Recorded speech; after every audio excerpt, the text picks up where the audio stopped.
ओम नमः शिवाय। वैदिक पंचांग के अनुसार फाल्गुन मास के कृष्ण पक्ष की चतुर्दशी तिथि को महाशिवरात्रि का व्रत रखा जाता है। इस दिन भगवान शिव और माता पार्वती की विधिवत पूजा के साथ व्रत रखने का विधान है। इस दिन शिव जी को जल से अभिषेक करने मात्र से शुभ फलों की प्राप्ति होती है और घर में सुख समृद्धि बनी रहती है। अगर आप भी महाशिवरात्रि का व्रत रख रहे हैं तो इस व्रत कथा को अंत तक जरूर सुनिएगा। इससे शुभ फलों की प्राप्ति होती है। आइए साथियों, देर न करते हुए हम वीडियो को प्रारंभ करते हैं। बोलिए गणेश जी महाराज की जय। बोलिए शंकर पार्वती भगवान की जय। शिव पुराण के अनुसार एक गांव में एक शिकारी रहता था। वह पशुओं को मारकर अपना परिवार चलाता था, लेकिन फिर भी धन की कमी के कारण उसे एक साहूकार से कर्ज लेना पड़ा।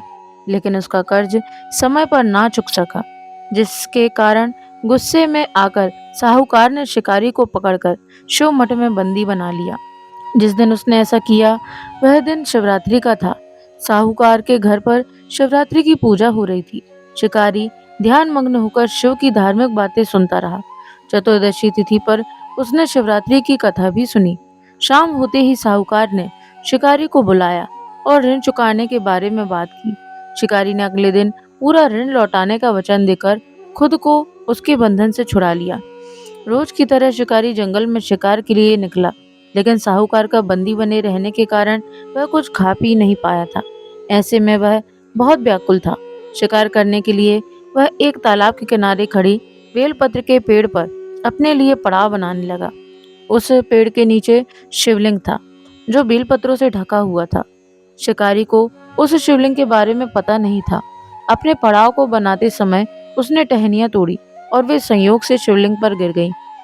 इस प्रकार पूरे दिन भूखे प्यासे शिकारी का व्रत भी हो गया और संयोग से उसने शिवलिंग पर बेलपत्र भी चढ़ा दिया। रात का एक पहर बीतने के बाद एक गर्भिणी मृगी तालाब पर पानी पीने के लिए पहुंची। शिकारी ने धनुष पर तीर चढ़ाकर जैसे ही प्रत्यंचा खींची, मृगी बोली, मैं गर्भ से हूँ, शीघ्र ही मुझे प्रसव होगा। तुम एक साथ दो जीवों की हत्या करोगे, जो ठीक नहीं है। उसने शिकारी से कहा, मैं अपने बच्चे को जन्म देकर जल्द ही तुम्हारे सामने प्रस्तुत हो जाऊंगी, तब तुम मेरे प्राण हर लेना। ऐसा सुनते ही शिकारी ने प्रत्यंचा ढीली कर दी और मृगी झाड़ियों में लुप्त हो गई। प्रत्यंचा चढ़ाने तथा ढीली करने के वक्त संयोग से कुछ और बिल्वपत्र अनायास ही टूटकर शिवलिंग पर गिर गए। इस प्रकार उसने अनजाने में ही प्रथम पहर की पूजा कर ली। कुछ ही देर बाद एक दूसरी मृगी वहां से निकली। शिकारी की खुशी का ठिकाना ना रहा। शिकारी को देखते ही उसने धनुष पर बाण फिर से चढ़ाया। तब उसे देख मृगी ने विनम्रता पूर्वक निवेदन किया कि हे पार्थी, मैं थोड़ी देर पहले ही ऋतु से निवृत्त हुई हूँ, कामातुर विरहिणी हूँ, अपनी प्रिय की खोज में भटक रही हूँ। मैं अपने पति से मिलकर शीघ्र ही तुम्हारे पास आ जाऊंगी। शिकारी ने उस मृगी को भी जाने दिया। दो बार शिकार को खोकर वह चिंता में पड़ गया। रात्रि आखिरी पहर भी बीत रहा था। इस बार उसके धनुष से लगकर कुछ बेलपत्र फिर से शिवलिंग पर जा गिरे तथा दूसरे पहर की पूजा भी संपन्न हो गई। तभी एक और हिरनी अपने बच्चों के साथ उधर से निकली। शिकारी ने फिर से धनुष पर तीर चढ़ाया और जैसे ही वह तीर छोड़ने ही वाला था कि हिरनी बोली, हे शिकारी, मैं इन बच्चों को इनके पिता के हवाले करके लौट आऊंगी। इस समय मुझे मत मारो। शिकारी हंसा और उसने कहा, इस सामने आए शिकार को छोड़ दूं, मैं ऐसा मूर्ख नहीं। इससे पहले मैं दो बार अपना शिकार खो चुका हूँ। मेरे बच्चे भूखे प्यासे होंगे।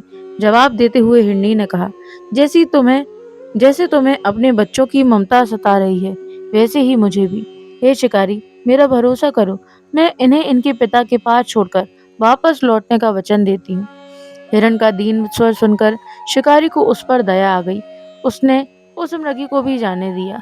शिकार के अभाव में भूख प्यास से व्याकुल शिकारी अनजाने में ही बेल वृक्ष पर बैठे बेल पत्र तोड़ तोड़ कर नीचे फेंकता जा रहा था। पाँव फटने को हुई तो उसने एक हष्ट पुष्ट मृग उसी रास्ते पर जाते हुए देखा। शिकारी ने सोच लिया कि इसका शिकार वह अवश्य करेगा। शिकारी ने तीन प्रत्यंचा देखकर मृग बोला शिकारी की तनी प्रत्यंचा देखकर मृग बोला, हे शिकारी, यदि तुमने मुझसे पूर्व आने वाली तीन मृगियों तथा उसके बच्चों को मार डाला है, तो मुझे भी मारने में देरी न करो, ताकि मुझे उनके वियोग में एक क्षण भी दुख न सहना पड़े, क्योंकि मैं उन हिरनियों का पति हूँ। यदि तुमने उन्हें जीवन दान दिया है तो मुझे भी कुछ क्षण का जीवन दे दो। मैं उनसे मिलकर तुम्हारे समक्ष उपस्थित हो जाऊंगा। मृग की बात सुनते ही शिकारी के सामने पूरी रात का घटना चक्र घूम गया। उसने सारी कथा मृग को सुनाई। तब मृग ने कहा, मेरी पत्नियां जिस प्रकार प्रतिज्ञाबद्ध होकर गई हैं, मेरी मृत्यु से अपने धर्म का पालन नहीं कर पाएंगी। अतः जैसे तुमने उन्हें विश्वास पात्र मानकर छोड़ा है, वैसे ही मुझे भी जाने दो। मैं उन सब के साथ तुम्हारे सामने उपस्थित हो जाऊंगा। शिकारी ने उसे भी जाने दे दिया। इस प्रकार सुबह हो गई। व्रत, उपवास, रात्रि जागरण तथा शिवलिंग पर संयोग से बेलपत्र चढ़ाने से अनजाने में ही सही शिकारी की शिवरात्रि पूजा पूर्ण हो गई। अनजाने में हुई पूजा का परिणाम उसे तत्काल मिला। शिकारी का हिंसक हृदय निर्मल हो गया और उसमें भगवत भक्ति का वास हो गया। थोड़ी देर बाद मृग अपने परिवार के साथ शिकारी के पास उपस्थित हो गया ताकि वह उनका शिकार कर सके। किंतु जंगली पशुओं की ऐसी सत्यता, सात्विकता एवं सामूहिक प्रेम भावना देखकर शिकारी को बड़ी गिलानी हुई। उसने मृग परिवार को जाने दिया। अनजाने में शिवरात्रि के व्रत का पालन करने पर भी शिकारी को मोक्ष की प्राप्ति हुई। जब मृत्यु काल के समय यमदूत उसे लेने आए तो शिवगणों ने उन्हें वापस भेज दिया।